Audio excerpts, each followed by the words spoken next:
Welcome all to this session, basically on transfer learning, where I'll be talking about, I'll give some motivation behind transfer learning and also try to give some hands-on demonstration for this transfer learning.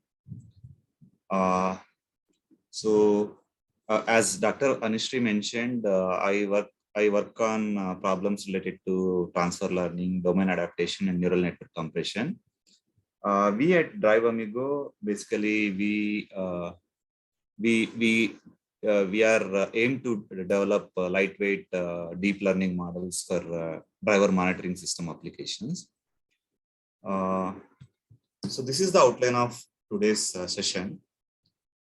First, I'll introduce what do you mean by transfer learning and what is the motivation behind transfer learning. Because when we talk about the deep neural networks, these deep neural networks require a lot of a huge amount of labeled training data. So in some scenarios that may not be possible. If that is the case, how can we make use of these deep neural networks where the data is really less? Then I'll also talk about some of the terminologies involved in this domain called transfer learning or domain adaptation. Thereby, I'll try to demonstrate this transfer learning concept by using either model like VG16 or ResNet 50. Yeah, so then I'll also talk about what are the research areas that are closely associated with domain adaptation in general. If time permits, I'll try to give some flavor of multitask learning because as long as we have to come up with efficient models which can be deployed on edge devices like mobile phones or some micro. Basically, you have to come up with very efficient models. So with this, I'll try to give maybe some examples where exactly why exactly this multitask learning is very much essential in embedded friendly models. Yeah, so now let us get started with transfer learning. As we know that whenever we are going to learn a new task, so if that new task is related to the task which we have explored previously, so then what we do is, so we are going to make use of that the previous knowledge while learning the new task. For example, now you want to learn how to ride a motor vehicle or a bike. So here, while riding this motor vehicle or motorbike, so whatever knowledge you have gained while you ride this bicycle, whatever knowledge that you have, that knowledge you are going to use while learning how to ride a motor vehicle. For example, how to balance this vehicle. There are many things that you have already learned for this previous task. The same this knowledge you are going to reuse when you are going to learn how to ride a motor vehicle. Similarly, as far as deep neural networks are also concerned, we have a new task. So this new task, if you want to learn about this new task, if there is some knowledge or information, if that is common to this new task, that knowledge can be reused. So that is what exactly we achieve using this transfer learning. Let me explain this by means of some figures here. Yeah, in the early years of this so-called deep learning models, there is one paper where they have come up with one model called ZFNet. Basically, this is from Giller and Fergus. So as part of this paper, there are basically two contributions. The first contribution is they proposed a model called ZFNet model by making some hyperparameter tuning to the AlexNet model, which basically came in the year 2012 from Alex Krzyzewski. Along with that, another significant contribution from this paper is So they have analyzed the feature maps that are getting extracted after each layer at each layer, and what they felt is, and what they proved is, basically in the so a deep neural network will be having multiple layers, maybe some n number of layers, and the initial set of layers may be the initial 3 to 4 layers or 5 layers. So these layers, they are going to learn the features that are very generic to any problem, any given problem. It may be any computer vision problem. Irrespective of that problem, whatever features this deep neural network is going to learn, so these features are going to be very generic. It means that, so since these initial layers are going to extract very generic features, so these initial features we need not to try for the new task. So whatever features that we have learned for one task, that features or that knowledge we can reuse for the new task. So that is what exactly we do using this transfer learning. So yeah, so let me explain. Let me reiterate again the same thing using this figure. Let's assume we have a model. Maybe this model is, let us assume it is something like VG16, where I would like to use VG16 for demonstrating transfer learning concept. So where in VG16, there are 13 convolution layers followed by 3 fully connected layers. Now, whatever layers here, they are coded in this orange color. They are decoded in orange color. So these layers, they are going to learn basically they have used 2 codes here. One code is for convolution layers. Other color coding is for fully connected layers. Now, the initial layers, as I mentioned, maybe some 3 to 4 initial layers, they are going to learn the features. They are very specific to the, they are very general to the problem. They are very generic in nature. So those generic features you can use for any task. Now, so whenever you are going to make use of this this knowledge that is learned for one task to the another task, what generally we do is we are going to customize these layers, customize the top layers. We call the initial layer as, so we call them as initial layers, and the final layers we call it as top layers. If you want to make use of this knowledge for a new task, then basically what we do is we try to customize these top layers. Generally, if you consider the models like AlexNet or VGZ, so these top layers are going to be fully connected layers. Whereas for the other models, the top layers could be convolution layers itself. Okay. So now let me even give some reason why this transfer learning or domain adaptation in general is so popular in the area of machine learning, or in particular in deep learning. As we know that whenever we are working with deep neural networks, so generally these deep neural networks involve millions of parameters. For example, if we can take models like AlexNet will have roughly 80 million parameters. If you go for other complex models like VG16 will have roughly 140 million parameters. Now, if you want to train, or if you want to update all those 140 million parameters, you need to have enormous amount of training data.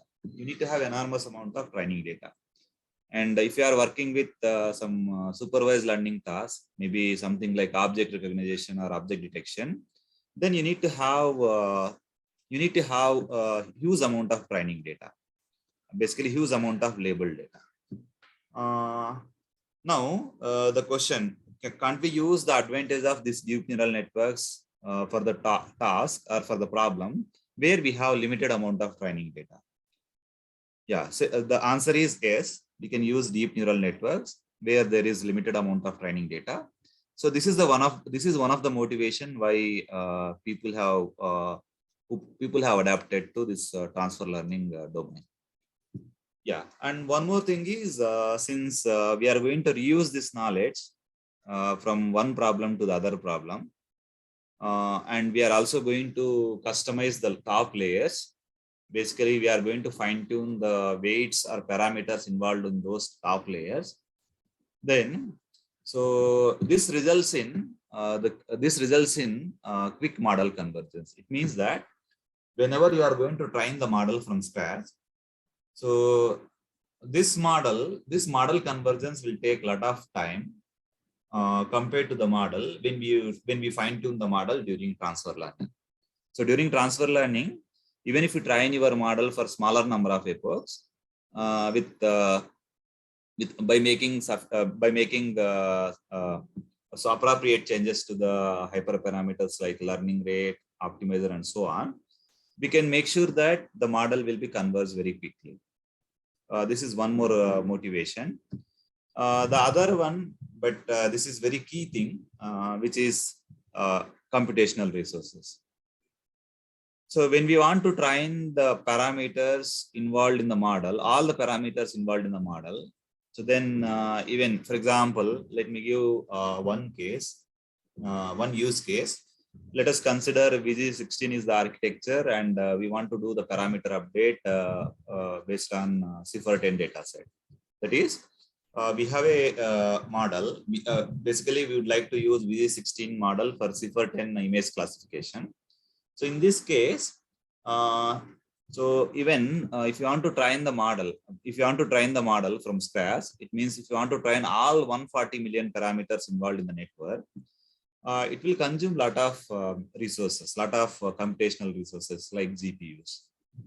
Now, if you, by means of this transfer learning, what we are going to do is we are trying to minimize the number of parameters that we are going to fine tune over the target task.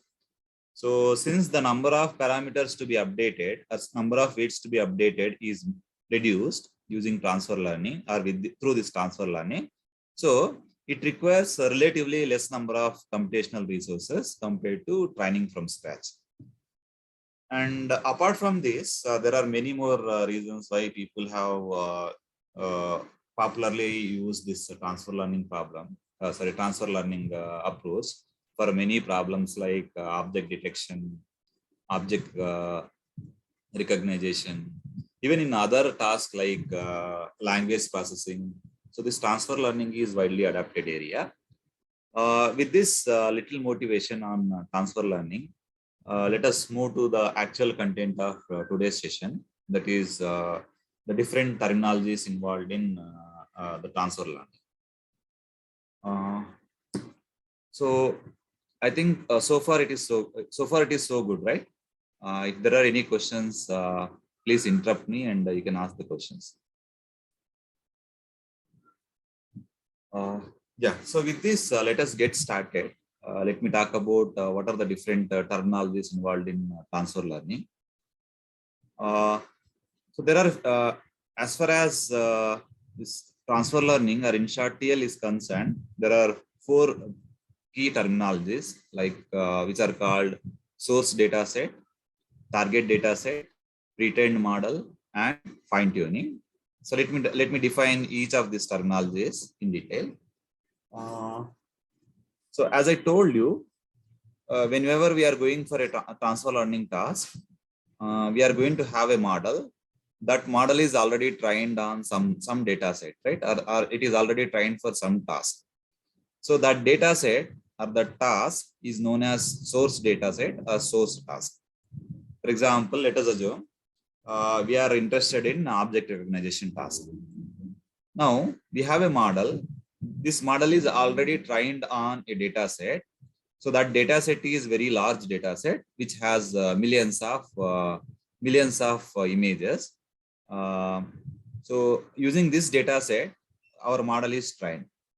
Now the model which is trained, using this source data set, this model is known as pre-trained model. So this data set is known as source data set. The model which is whose parameters are updated with respect to source data set.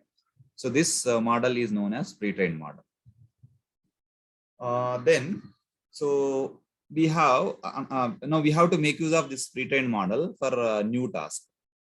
So basically, we have to make use of this pre-trained model in order to perform object recognition of the images belongs to another data set, that is a new data set. So typically this new data set is considered as target data set. So the data set to which we need to transfer this knowledge, this new data set is known as target data set. We are done with the first three terminologies here. There is fine tuning left over here. So fine tuning means, so I'll make the things very concrete as we move for further slides. For now, just please try to digest this. As I told you already, whenever we are going to transfer the knowledge from one task to the another task, what normally we do is we customize the top layers.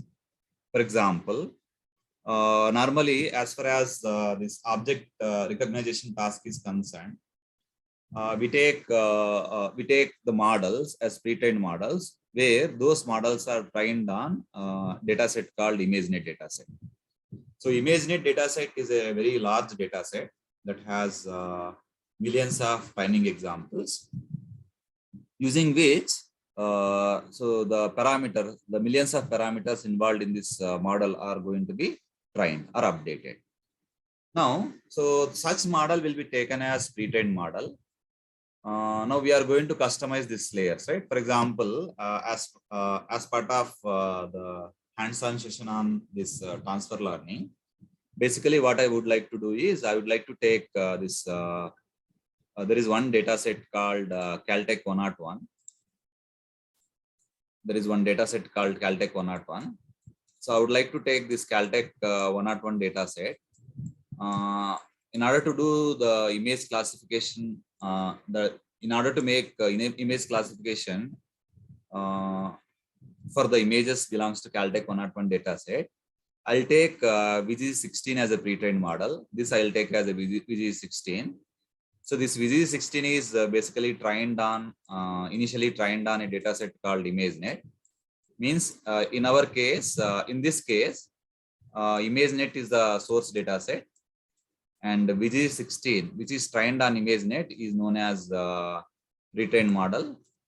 Caltech 101 is the data set. For this data set, we want to use this trained. We would like to reuse this knowledge. Now, this Caltech 101 data set is called target data set, and we are going to customize this model. See, as far as ImageNet data set is concerned, it has images belongs to 1,000 categories. So in that case, what will happen is the base model or the pre-trained model. So this model should have 1,000 number of neurons in the output layer, because it is a 1,000 class classification problem. It needs to have 1,000 classes here. But whenever you are trying to make use of this, whenever you want to reuse this knowledge for a different task or different problem, that is for image classification of Caltech 101 images, which will be having a different number of classes, right? So in that case, we are going to customize this layer. We are going to customize this layer. Basically, we are going to remove this original fully connected layer with 1,000 neurons. This we are going to remove, and we'll add a new layer. That layer will have the neurons, which is equal to the number of classes involved in Caltech 101 dataset, and or in general in target dataset.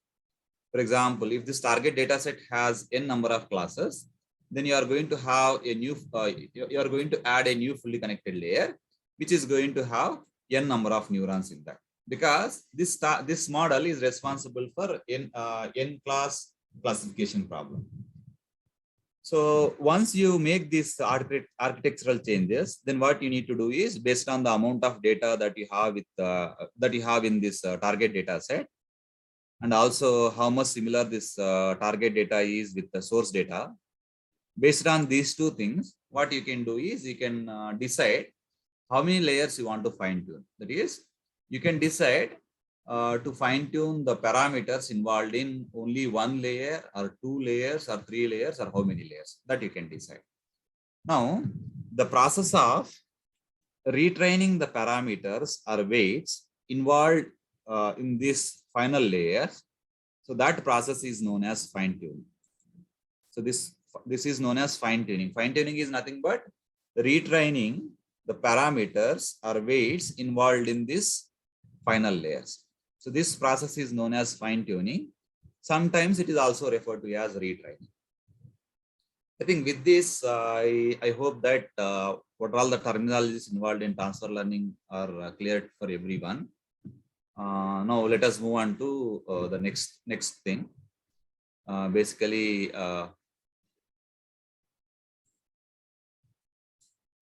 it is about the architectural details of VG16 architecture. So I told you, right, I would like to demonstrate this transfer learning concept using VG16 architecture, where this VG16 architecture is trained on ImageNet. Means, so we'll take an architecture called VG16. Now, what are all the parameters or weights involved in this neural network are already updated with respect to this ImageNet dataset. So we'll take that as a pre-trained model. We'll take this as a pre-trained model. Then we make some changes here, as I discussed earlier. Then we'll fine-tune either we'll fine-tune the parameters involved in either one FC layer or maybe two FC layers. So this you can decide based on the number of samples you have in the training in the target data set. And also one more thing is how much your target data set is different from the source data set. For example, maybe let me give one example. Now you have ImageNet data set, so which normally has the images belongs to general objects, generic scenes, like images belongs to cat category, dog category, some aeroplane. There are many such general objects available. Now, so this is the source task. This is the source task on which your model is trained initially. Now, let's assume your target data is something like some X-ray images. No, this domain is completely different, right? X-ray domain is these are the images belongs to some medical domain. These are completely different compared with the ImageNet data set. So in that case, let's assume this X-ray, there are X-ray images where you have some 10 lakh images. So in that case, what is suggested is the source data and the target data, they are completely different. And also you have more number of samples, that is 1 million samples. Yeah, so there is 1 million samples belongs to this target data set. Then what is suggested is you can fine tune the parameters involved in more than one layer. Maybe you can go till this level. Assuming these are the layers at which the generic features are extracted.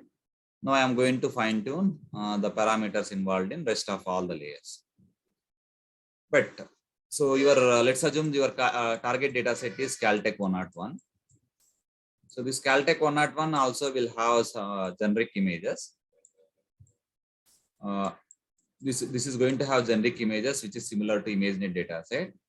Moreover, there will be some 11K images.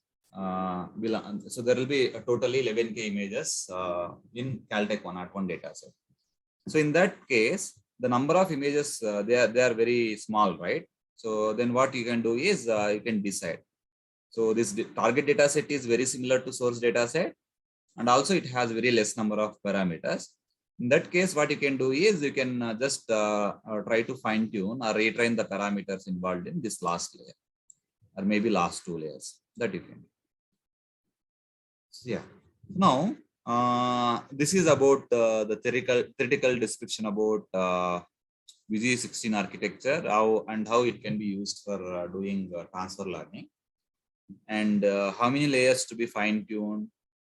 That can be decided based on how similar it is with the source data, how similar the target data is with source data, and also how many number of training examples that target data will have.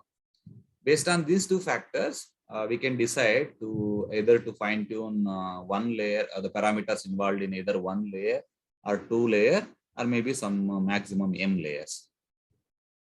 So yeah, with this, let us move on to the hands-on session. So as part of this hands-on session, what we are going to do is we are going to take this VG16 as a pre-trained model, where basically this model is trained on ImageNet dataset. We'll remove this final FC layer, that is FC3 layer, which has 1,000 neurons. Then what we do is we append, or we add, or we stack one more FC layer here. That FC layer will have basically 102 classes, because the target data set is Caltech 101, which is having 102 classes, including the background class. Then we make these architectural changes. And after that, what we need to do? We need to decide how many number of layers we need to fine tune, right? Whether we need to fine tune the parameters involved in all throughout the network, or we need to fine tune the parameters involved in only last layer, or last 2 layers, or last 3 layers. That also we need to make sure, right? That also we'll make sure. Then based on our decision, we are going to fine tune the parameters involved in only those layers. Now with this, let us move on to the actual hands-on session. So I'll talk about this later. For this hands-on session, basically what is expected is you are supposed to have this Caltech 101 data set, and as well as I have shared one script with Professor Rakesh sir. And also I asked him to distribute this data set and as well as script among you people. I hope you have received those data set and as well as scripts. Have you received those scripts and data sets? Yes, thank you. I am assuming most of you have received this data set and as well as script. With this, what I would like to do is I'll go to the hands-on session. You just follow me and try to execute the statements. You just do whatever I am going to do here. Okay, so before that, can I take the questions? There are basically 2 questions here. What is lightweight deep learning and why it is called so? Okay, so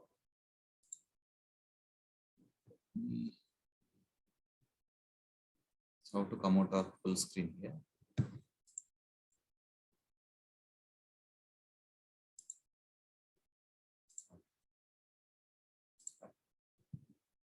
Yeah.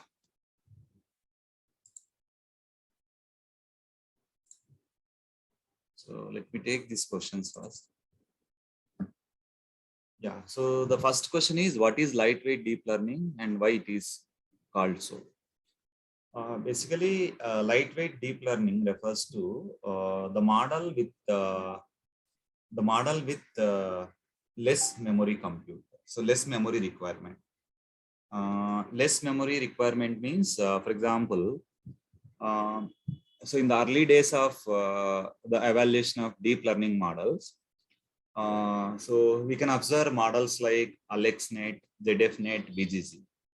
So these models, in terms of, if you see in terms of trainable parameters, they are basically, they're having millions of parameters.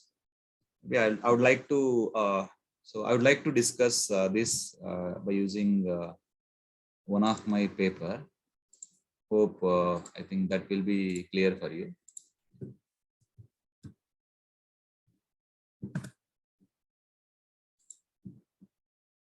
So basically lightweight deep learning models means the models with less memory requirement.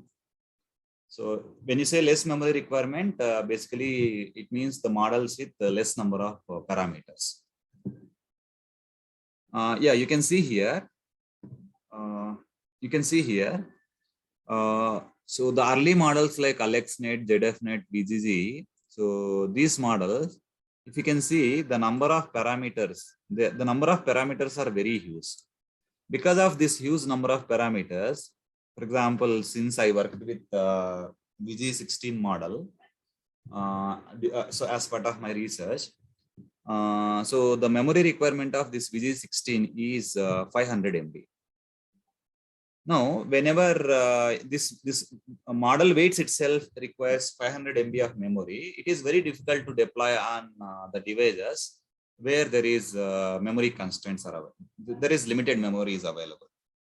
So in that case, so these such models are such. So there is heavyweight models. These are basically called heavyweight models. So these heavyweight models are not suggested. Then what people have done is they have come up with some efficient models like mobile net model, dense net model, and even there are NAS based models. These models, so compared to the earlier models, the number of parameters involved in these models are very less. They're significantly less, because of which this model's memory requirement is come down drastically.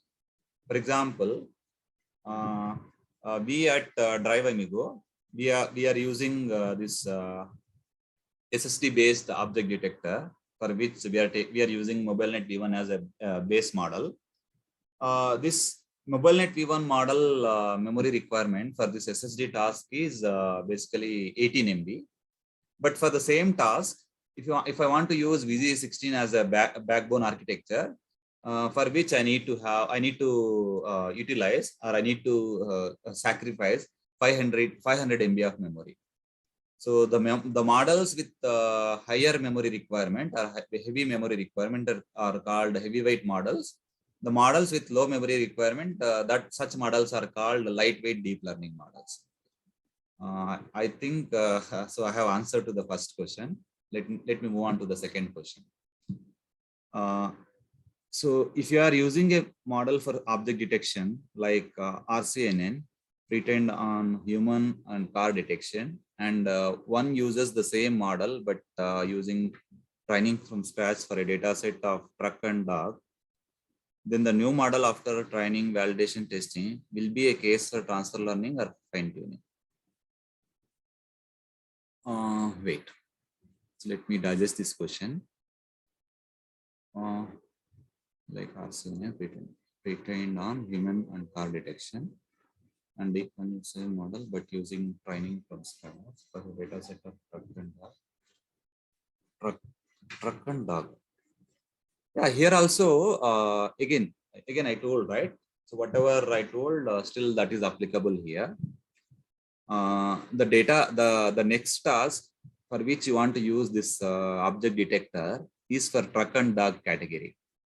Now, if you feel that, so since this truck category is very similar to car category, I will not say the dog category is very similar to this human category. Yeah, so if you have enough number of samples belongs to this truck and dog category, then what I recommend is you can train this model from scratch. You can completely train this model from scratch, or what else? Still, what you can try is maybe if you are using for even for faster RCNN itself. Sorry, for RCNN itself, if you are using is it RCNN? Oh, it is RCNN, right? There is no. So okay, fine. So if you are using RCNN kind of model or RCNN family of models, still maybe you can take the initial initial layer features as these features for initial layer features as Zenvik feature. Still we can fine tune the remaining the parameters involved in the remaining layers using this truck and dog category. I hope I have answered to this question as well. Till now, which CNN model gives best object detection accuracy? Basically, there is trade-off. Yeah, I think I'm taking these questions at this stage since I don't have time. Can I take this question at the end of the session? So first, let me conclude this hands-on session. After that, we can go for the question answers. Okay, let me.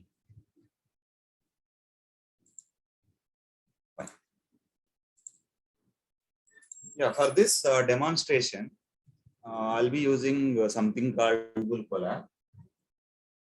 Google Colab is basically a Python. So basically, it's like a cloud environment where you can learn your where you can run your deep learning scripts. For this task, actually, I have coded this during my PhD as part of one of the assignment for computer vision task. Computer vision course. Uh, I'll try to make use of the same script. Uh, Let me try to demonstrate transfer learning using this script. Here, as far as Google Colab is concerned, we are going to write excuse me, just give me 1 minute. Just give me 1 minute.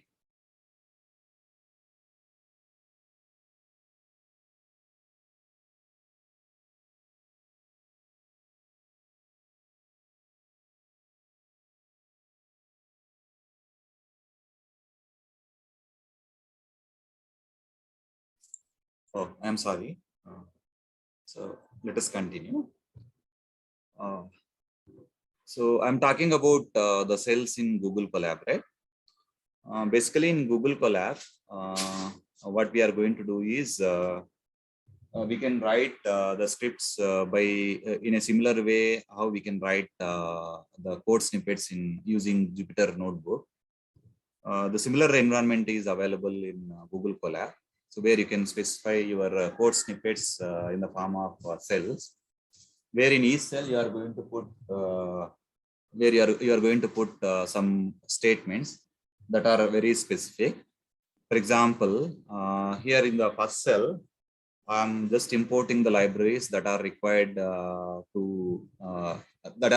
do this transfer learning using models like VG16. Let me explain. For example, so we are importing TensorFlow here because for Keras is an API. So this Keras API, it is going to work on top of TensorFlow framework. So that's the reason why I have imported TensorFlow. Similarly, there are some modules or predefined function that belongs to Keras. I am going to import or I'm going to use as part of this code. That's why I have imported these statements. At a higher level, I am importing the libraries belongs to, so the libraries required to do this transfer learning. Here, basically what you need to do is you have to click on this button or you can do control plus enter. You can do control plus enter because of using which you can able to run a cell. I'm just running the cell here. You can click on here. Just follow my instruction and do the same thing that you are able to complete this transfer learning.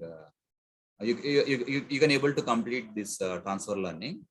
And I'll go through the code line by line. I'll discuss what at each line what each line is meant for what. That also I'm going to talk about. Let me run this cell. If you run this cell, it will take some time. After that, you'll get this symbol in green color. It means that this cell is executed successfully. If there are any issues with that cell, you will get some errors, something like that.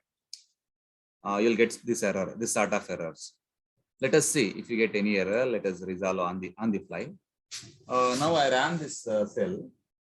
Then I am going for the next cell. Basically, in the next cell, what I am going to do is I am defining a base model, where this base model is nothing but VG16. So this VG16 is directly available in Keras applications. So that I am taking and I am specifying, I would like to take the model as a pre-trained model, which is trained on ImageNet dataset, for which I am using this weights argument or attribute. And also I need to specify the input shape. So the input shape that is used for training VG16 on ImageNet is 224 plus 224 plus 3.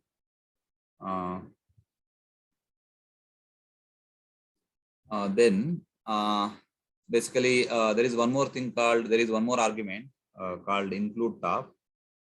With this with this, what I would like to do is, so in the top there will be fully connected layers, right? That we have seen FC1, FC2, and FC3. So where the name here I have given is different. So whether you want to include these fully connected layers or not, if you specify include top equals to false, that you will not get that fully connected layers. But if you want to have even that layers as well, then you have to specify that argument as true. So then what I'm doing is I'm just displaying the summary.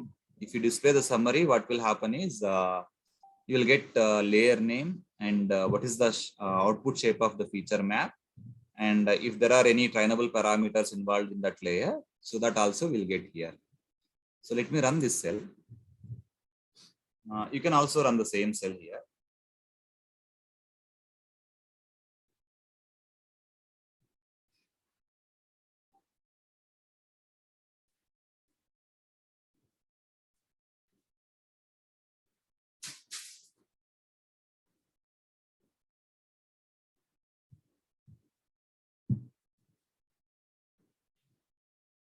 Okay.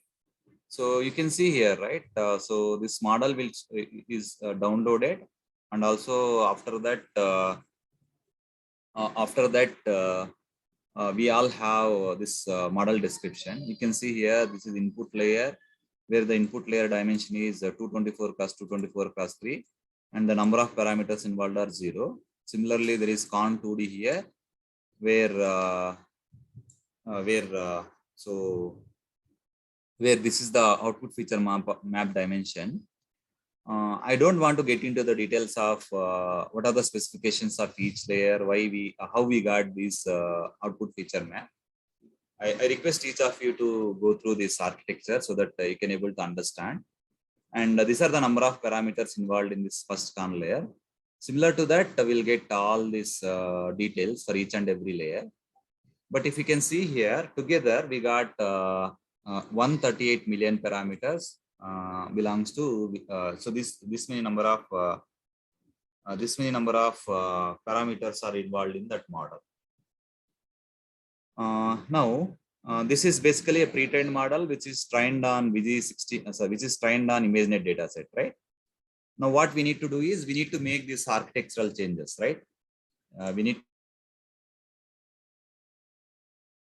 with 102. For this, what I'm doing is I'm trying to access this last but one layer. This last layer means here. So here using this dot layers argument or dot layers attribute belongs to this base model. I can able to access all the layers. If I say basically if I say -2, it means -1 means last layer, -2 means this layer. This layer output I am taking and I am storing into X, which I am again giving as input to another fully connected layer. Here I am creating a fully connected layer in which there will be 102 classes, and the activation is softmax here. So this I am giving where the output will be stored into X again. Now with these architectural changes, I want to define my model.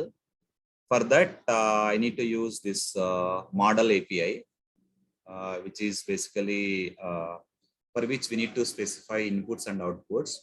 Inputs is similar to the base model inputs, but the output is X here because we have stored the output in X. Yeah, with this architectural changes, with this code, you made the changes such that you have removed this last FC layer with 1000 neurons, and we added a new layer that is called new layer called FC3 with 102 neurons. Then, so just run this cell. Then what I am doing is I am just doing model summary again, just to make sure whether the architectural changes, whatever we made, whether those got reflected or not. And you can see here, so earlier it was 1000, right? You can observe here, this is 1000 here. Now with our changes, now it became 102. And even so, because of this less number of parameters, less number of neurons in fully connected layer, the total number of parameters reduced from 138 million to 134 million. But so now you made these architectural changes. Next, what you have to do is you have to make sure whether you need to fine tune the parameters involved in only this layer or the parameters involved in these two layers, or you want to fine tune the parameters involved in all the layers. That you need to make sure. And as I told you, this data set, basically I would like to use this model to do transfer learning on Caltech 101 data set.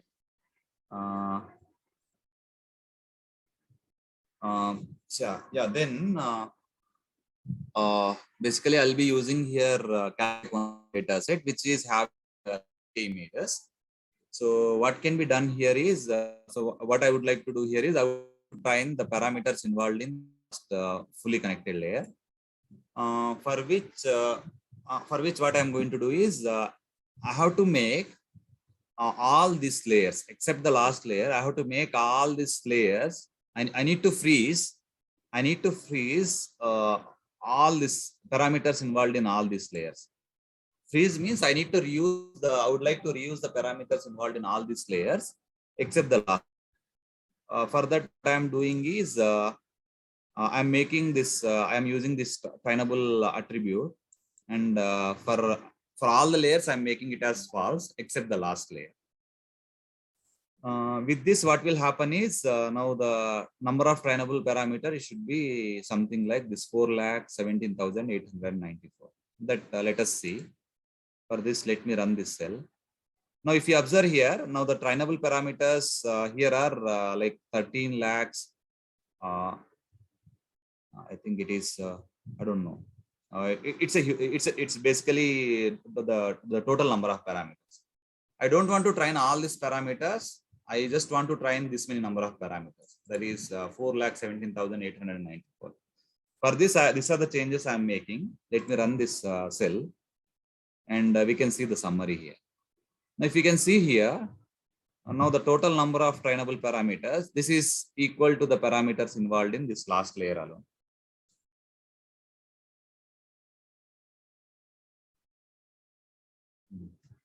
Okay. So with this, let us move to now. So far, what I did is I loaded a pre-trained model, and that pre-trained model I made the architectural changes such that I can do this transfer learning on our data set of interest. And also I am interested in fine-tuning the parameters involved in last layer. What are all architectural changes needed? That all I have done. Now comes to this data set part. So since I am working with this Google Colab, I need to put my data on my my Google Drive. And I need to make sure that this Google Colab can access the data in my Google Drive. For that, I need to mount Google Drive to Google Colab. So for this, I'm using this statement. Connect to Google Drive. I hope you are following. Am I going fast or how it is? Are you able to follow me? Okay. Yeah. So this mounting is happening.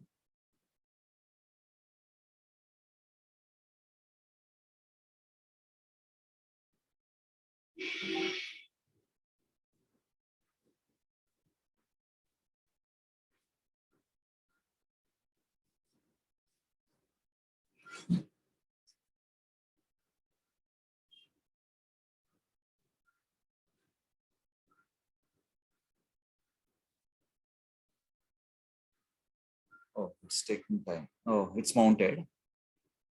Then basically, so the data. So the data is located in this location, Caltech 101. The actual location of the data is content/drive/my drive/Caltech 101. Inside that, there are two folders. One is training folder and other one is validation folder. Where in this respective folders, training data and validation data is located. This I am this I am accessing here. Let me run this cell. Okay, so then I am creating this data generators. Basically, these data generators are meant for loading a batch of images on the fly when the model training is happening, instead of loading all the images into the main memory at once, for which Keras provides this data generators that I'm using here.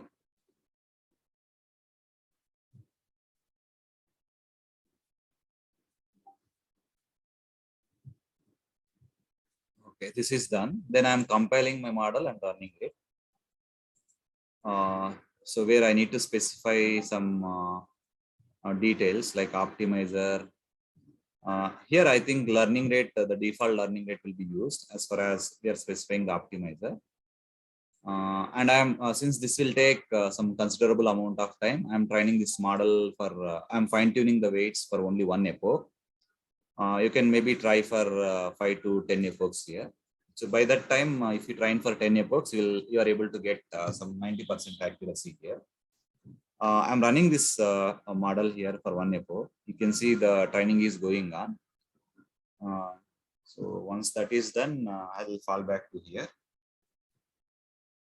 Now let me take the questions here. So meanwhile, it is happening.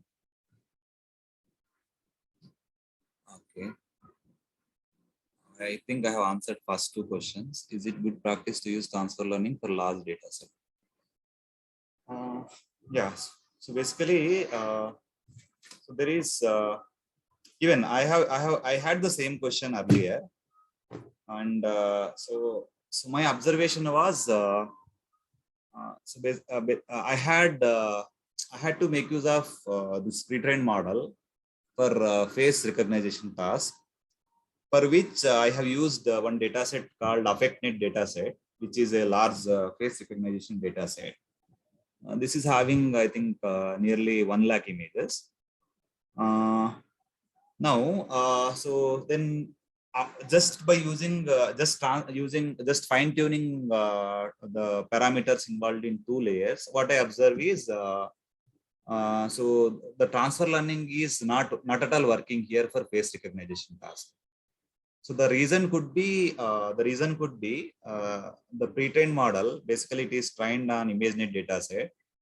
That image object recognition task is very much different from face recognition task. So that's why it is not recommended.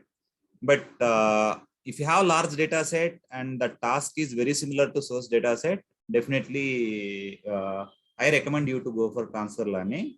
And even you can play with fine tuning more number of layers. Okay. So, sir, till now, which CNN model gives best object detection accuracy?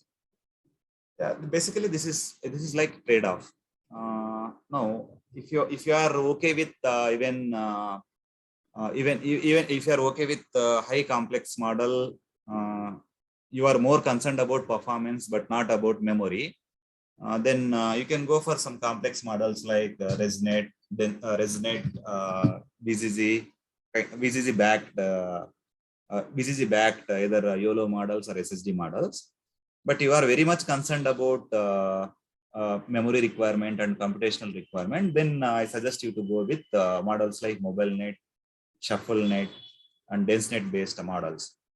So yeah, as far as your question is concerned, so there is one model called, which is very recent model, that is called HRNet. So this HRNet model actually it surpassed it surpassed the results of all the previous models for each and every computer vision task. You can refer to that HRNet paper. HRNet paper, so which is the best model for many vision problems so far. Next, transfer learning approaches can be used only if the data sets are related, right? So can we use TL for two completely different source target data sets? I gave also one example, right? Maybe the same thing, that face recognition. So here it doesn't, it did not work for me. Maybe the same thing might happen with some medical data, where you have some X-ray images. It has to classify whether so based on that image, it has to classify whether your bone is fractured or not. So two class classification problem. but these tasks are completely different. So here in this case, you can decide based on the availability of data. If you have more data, you can go for training from scratch. If you have less data, then still you can fine tune the last one layer. Okay, so minus if I applied 7 different CNN model for final prediction, takes majority vote. I did not follow this question. I applied 7 different CNN models for final prediction. Takes majority vote of the 7 model.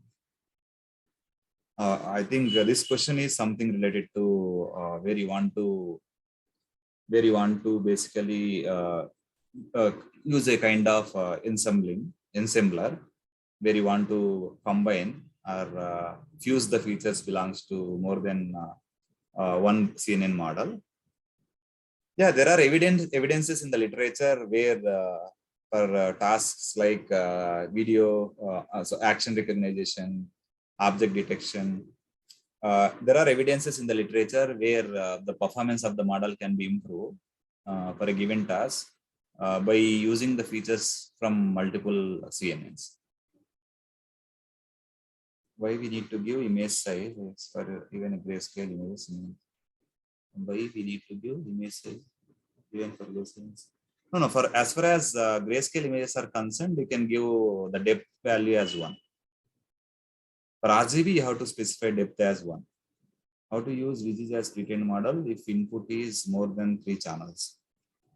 No, if you have any such pre-trained model already available, then if that model is having more than 3 channels, maybe let's assume RGBD data. So in that case, you can also provide the 4th channel. Like you can specify the input shape as 224 plus 224 plus 4. Basically 224 comma 224 comma 4. Written model if the input is more than 3 channels. I hope I have answered to all the questions, at least most of the questions. Let us go here. Yeah, still it is happening. Yeah, that's why whenever you are working with some complex models like VGG, Resonate, these kind of models, it is recommended to use GPUs.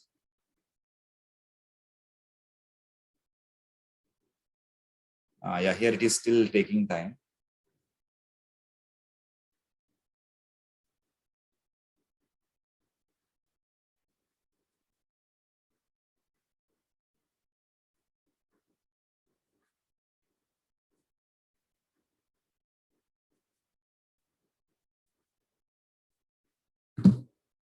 Okay, it is happening. But in literature, grayscale image has converted. But in literature, grayscale image has been converted to XY3.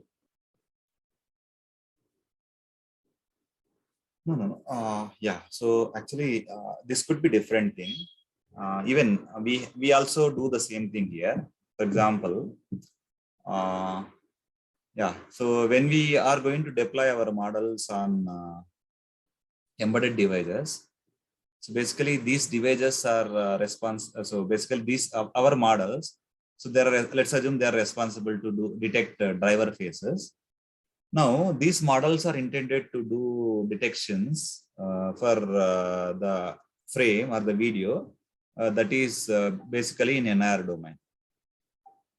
This NIR domain, normally what we feel is this is very similar. This looks very similar to 3-channel grayscale image.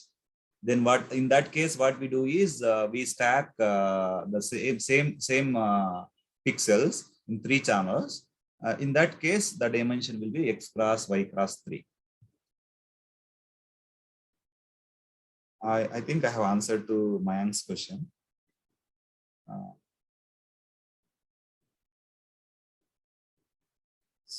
Mayank, can you just specify what is that literature you are referring to?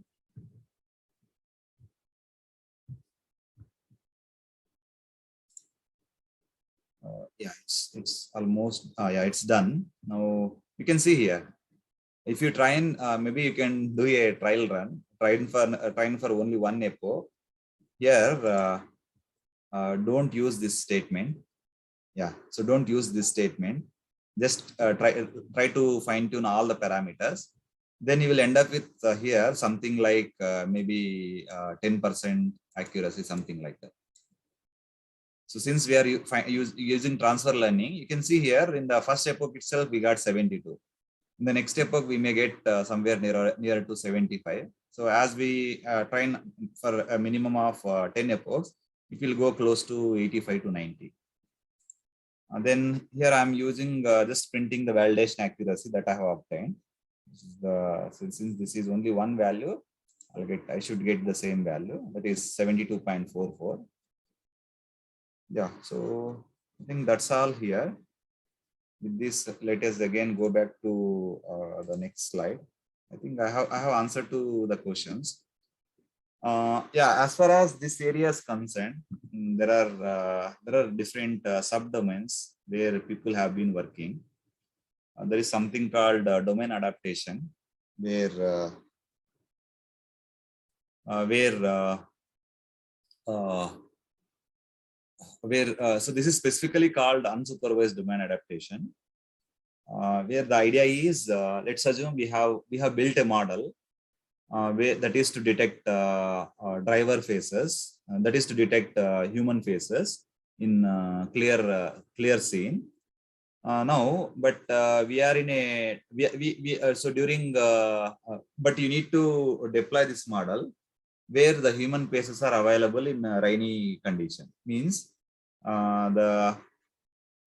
means the human face is covered by some raindrops or yeah, something such sort of thing. So there, basically, how can you adapt your model to a new domain? This is where this lot of people are working on unsupervised domain adaptation. Then the other one is selective filter fine tuning. Here, rather going to fine tune, here what we are doing, we are fine tuning all the weights involved in all this weight involved in this layer, right? That how many parameters? 4,17,894. So there is one area called selective filter fine tuning or selective neuron fine tuning. Instead of fine tuning all the neurons, let us find what are the neurons important to the target task. Let us just fine tune those filters on neurons. That is called selective filter fine tuning. Then model compression, even which I have worked on this problem, where, for example, this 4096,000. So these neurons are designed for ImageNet data set, which may not be suitable for Caltech 101 data set. So we can compress the unimportant neurons there, or we can prune the unimportant neurons there. Then metric learning basically aims at doing this transfer learning. But during transfer learning, we have to make sure that so there are methods where people have come up with some sort of regularizers, using which they try to maximize the interclass dissimilarity, and also they try to minimize the intraclass similarity. Then there is one more thing called target aware architecture learning, where so here people have tried to find the architectural details of the pre-trained model using the knowledge of target data set. So these are some of the research areas. And let me also just give a flavor of what is multitask learning. Basically, multitask learning is an area. It is a very effective area where many industries have been using this.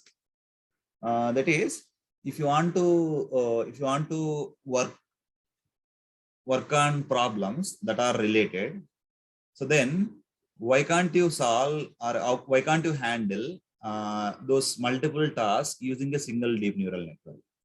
This is the idea behind multitask learning. For example, the task is even we at Drive Amigo, we came up with a model that will do 3 different problems using a single model. We are able to handle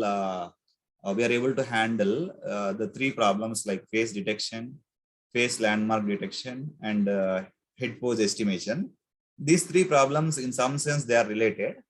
We are able to solve these three problems using a single model. I will not go into the details of those model because here when you are working with this embedded devices, basically you need to come up with very low compute or low memory requirement models. The one alternative for this multitask learning. That is why we have been working on this multitask learning as well. Okay, so this is what I have for today. Many literatures, especially I'm mentioning about medical images, authors generally give input as x, y, 3. No, I don't think whatever medical images that you are referring to, maybe as an appearance way, you might be thinking it as a grayscale image, but in general, it is not grayscale image. Here, just to verify this, Mayank, what can be done is you just try to print that matrix. Basically, it is a 3-dimensional matrix, right? You print that matrix and see what is that. So we have to reform its structure to suit our application. Correct. We need to, this question is valid. We need to do that. For example, let's take the applications we are working with. The application, maybe one problem that we are working with is driver face detection. Now, as far as driver face detection, so the sensor that we have fixed is in front of the driver face, or on rear of driver face. It means that more than 80% of the entire frame that is captured by that sensor, 80% of the sensor, it is covered by the driver face itself. In such scenario, now even if you train your model with the images which are having very smaller scale faces, it is not needful. It is not useful to our model, because our model, it has to perform well for larger faces. In that case, what you can do is you can restructure, or you can pre-process your data set such that you can try to have more number of samples where larger faces are available. So that if you train our model using such data set, then that our model will learn to detect larger faces. Basically, that is the application that we are intended at, because of which we have achieved actually very good results without restructuring the data set.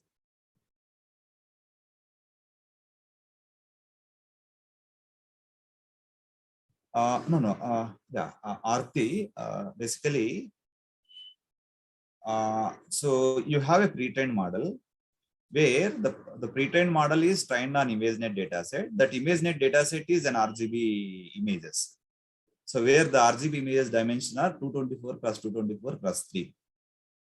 But if you want to use that model, if you want to use that model for transfer learning, you have to have the data set, the target data set. That target data set also should be RGB. If you are going to have more number of channels, that is depth is more, then you cannot use that VG16 pre-trained model. If you want to use image size is 256 cross 256 cross 5, then you need to have a pre-trained model where the pre-trained model input shape is maybe 256 cross 256 cross 5. Then only you are able to use that pre-trained model. Otherwise, you cannot able to use it. I hope I have answered to all the questions. With this, let me hand over to the organizer again. Thank you very much, sir, for the very intuitive and very informative session. It was quite interactive session, and that itself shows that the talk was quite interesting. And we are really thankful for having you here. Thank you so much. I hope if our participants are having any further queries, they'll be free to contact you, maybe sure. through email. Sure. Yeah, they can contact. Thank you so much, sir, for the for agreeing to be in this workshop and delivering such a nice and interesting presentation. I hope this will be very useful to our participants and they will take it forward. Thank you so much. Yeah, so thank you. I would like to thank Professor Rakesh for giving me this opportunity. I'm just pinging my email ID here in the chat. If you have any questions, please send an email to me.